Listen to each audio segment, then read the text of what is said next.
di dilempar mic-nya itu. Kasih aja Nah, iya dioper mungkin ya biar cepat. Nah, oke. Kalau tren pass the brush, ini pass the mic gitu ya. Nah, silakan Mas. Terima kasih. Tadi nggak pakai mic, suaranya habis puasa soalnya. Siap. Bisa aja Bib. Ya, sebelum bertanya saya boleh nanggapin tentang poster. Boleh, Ya, boleh Bang. ya Mak. Nama Romi dari Harian Terbit terkait poster. Kalau saya melihatnya ini Mas Anggi ya, kayak sebuah mangkok ya, ada cabai merah gitu, terus pedes pula gitu kan. Terus karena Luna Maya familiar, jadi orang tahu bahwa yang di situ adalah Luna Maya gitu, yang siap disantap gitu. Aslinya cabenya ya, maksudnya bukan cabai itu di mangkok kan enak kalau dicocol, kalau mamanya Jadi kayak bakso ya sebenarnya ya. gitu, kalau saya melihatnya itu. Oke, terlepas dari itu Efek puasa lagi, Tapi Mas, kalau Mas ngeliatnya seperti itu, is it a good thing or is it a bad thing? So. Jujur aja Mas, nggak apa-apa. Harus dicoba dulu sih, is it good or not. Aduh. Kalau Mas lihat gitu tuh jadi atau menarik perhatian untuk ke bioskop. ya not bad sih menurut saya. Anjir. Tapi karena ini puasa jadi nggak dikaitkan dengan makanan gitu, nanti batal. Nah, itu lapar. Nggak, jangan bukan makanan, santapan. Oke, menanggapi tadi Mas Anggi sampaikan bahwa tadi pusing terkait ngadepin LSF gitu ya, gitu terkait poster gitu. Karena memang kalau saya lihat sih bukan di posternya ya Mas Anggi, justru di dalam tadi itu di trailernya itu kan gitu, adegan-adegan yang kekerasan ya, tadi potong tangan saya lihat, terus juga Ilun namanya menjilat apa gitu ya, kayak daging ada kepala gitu ya. Terus juga kekerasan, cuman kalau yang adegan-adeganan yang 21 ke atas ya kan nggak ditampilkan gitu. Nah, sejauh mana terkait Mas Anggi menghadapi LSF itu, apakah hanya di poster saja atau di isinya juga Mas gitu? Karena kan isinya kita belum melihat semua gitu. Itu aja sih Mbak MC, terima kasih. Terima kasih banyak Mbak MC. Ya siap, kita kan manusia ya, bukan nabi boy. Siap, silakan. Ya, kita menghadapinya di semuanya sih Mas. Di poster, sehingga kita bikin poster kedua. Di trailer juga yang ini kita membuat versi keduanya. Saya 3 versi bahkan. Versi yang aman untuk semua umur, untuk di semua sinema. Kita shotnya yang darah kita ganti-ganti. Terus satu lagi juga kita bikin ada satu platform khusus yang emang nggak boleh ada senjata sama sekali gitu kan. Jadi kita bahkan bikin 3 versi untuk teaser trailer ini gitu. Tapi filmnya mudah-mudahan satu aja ya. Filmnya sekarang kemarin sudah ditinjau, sudah diberikan dari LSF apa aja yang ya mereka berharapnya sih direvisi gitu, diganti gitu, menghimbau. Yang salah satunya ada bukan cuma kekerasan, bukan cuma yang 21 plus, tapi juga ada joke-nya beberapa yang disentuh juga gitu, yang dihimbau juga untuk diganti atau dihilangkan. Bahasanya adalah dibuat lebih ramah. Kita nggak tahu siapa mau sambil senyum gitu kan, bagaimana gitu. Jadi masih kita lakukan ya itu, masih diskusikan dan lagi diedit terus. Kita mau kirim lagi ke LSM segala macam. Mungkin akan ada beberapa diskusi lagi ke depannya gitu ya. Jadi bikin film tuh di sini bukan susah dibikinnya doang, tapi ternyata mau ditayanginnya juga ya melewati proses yang begitu ya, membuat lebih sabar lah, gitu, membuat lebih dewasa. Aduh, didewasakan oleh proses pembuatan film ya, luar biasa sekali. Baik, oke, selanjutnya masih ada dari rekan-rekan media yang mau bertanya. Ini nggak masalah loh, langsung aja mungkin berdiri. Ya, silakan Ibu. Saya Nurti dari Cinemax.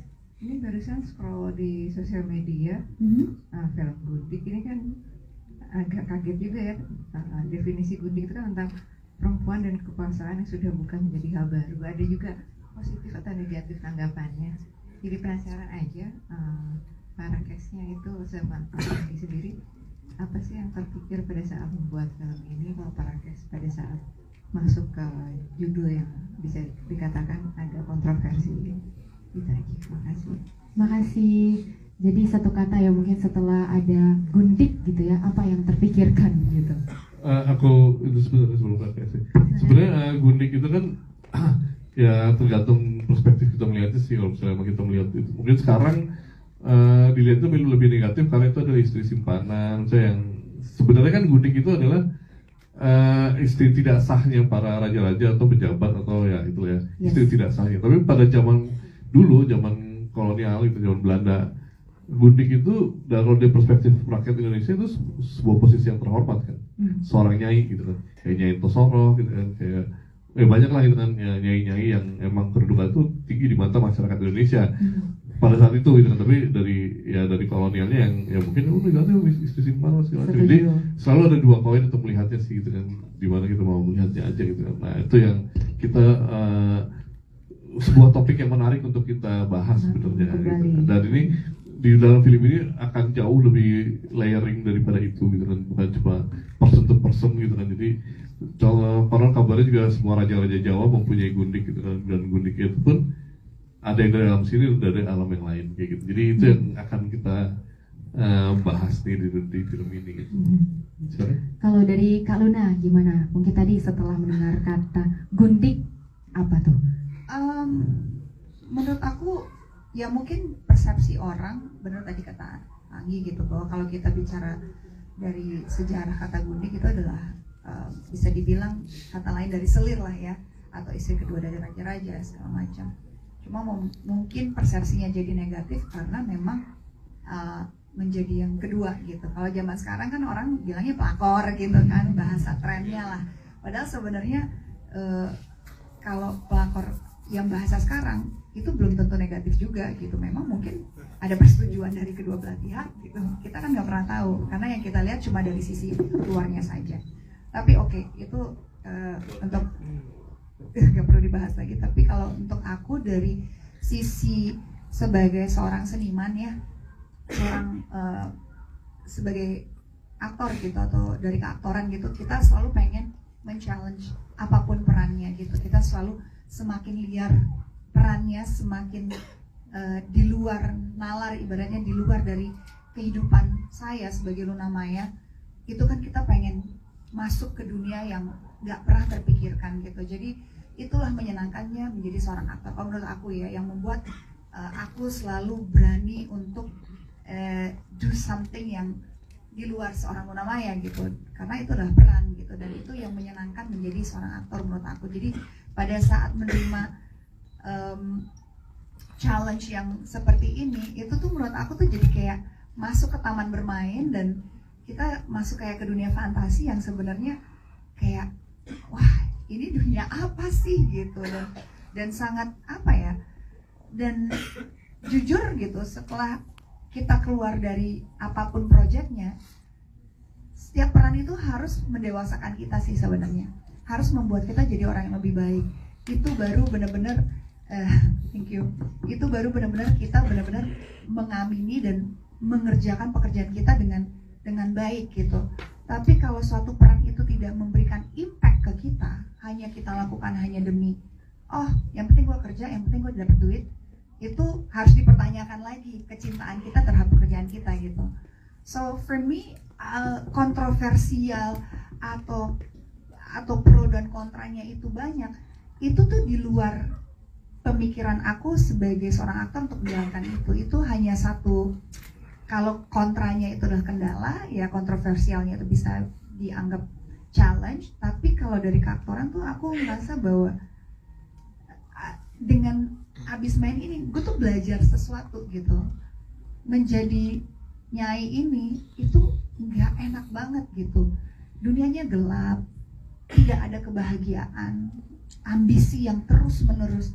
Dan aku belajar gitu, untungnya Luna nggak gitu. Walaupun dia ada ambisi yang terus menerus, tapi nggak menjadikan dia jadi buta dan mengambil langkah yang tidak gitu. Itu yang aku pelajari. Jadi aku selalu craving for peran-peran yang di luar yang aku bisa kerjakan gitu sebagai seorang Luna Maya gitu.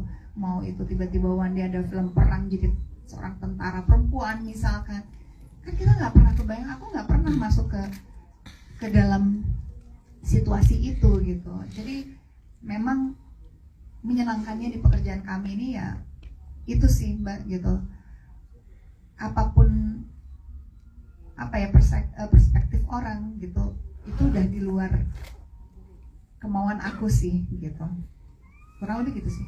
Luar biasa, boleh kita kasih tepuk tangan. Meaningful banget ya jawabannya, terima kasih banyak Kak Luna. Selanjutnya mungkin kita kepengen tahu dari Kak Ratu sendiri, gimana? Sorry, pertanyaannya gimana? Setelah mungkin mendapatkan mungkin naskah, oh Gundik. Yang hanya aku tahu Nyai, aku tahu gitu. Jadi ya waktu akhirnya aku mencari tentang Gundik ini ya keren sih sebenarnya. Soalnya kan sebenarnya Gundik ini tuh kalau dilihat dari sisi positifnya dia nggak kayak pelakor juga nggak sih?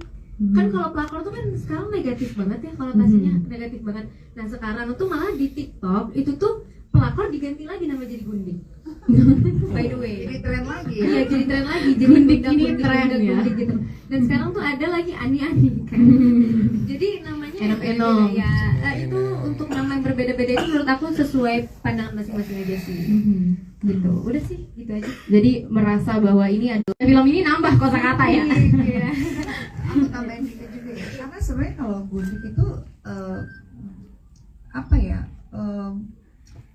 posisi atau status yang ada dari zaman, Betul. bukan Di zaman kerajaan. bukan baru gitu. Setuju. Dan sebutan kalau zaman dulu mana ada pelakor, kan nggak ada. Nggak ada ya. Jadi memang sebutannya Gundik, dan memang kebetulan zaman dulu yang punya istri kedua atau selip atau apa hanya orang yang punya posisi tertentu sih. Iya, jadi nggak, maksudnya jadi mereka ini punya posisi yang cukup dilihat. Betul. Bangsawan gitu Iya, ya. jadi memang siapapun yang menjadi Gundik, seorang raja, bangsawan, bahkan apa bupati zaman itu atau apapun itu posisinya, memang punya posisi yang dilihat gitu loh. Luar biasa. Jadi memang dari film Gundik ini juga sebenarnya mengangkat sedikit mengenai sejarah ya. Orang jadi mulai bertanya-tanya arti sebenarnya dari Gundik itu apa. Luar biasa sekali. Kalau dari Om Agus gimana nih?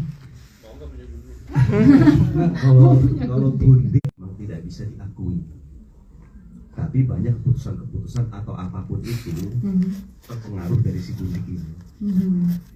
Dan setelah mendapatkan tentunya tawaran untuk bermain film Gundik,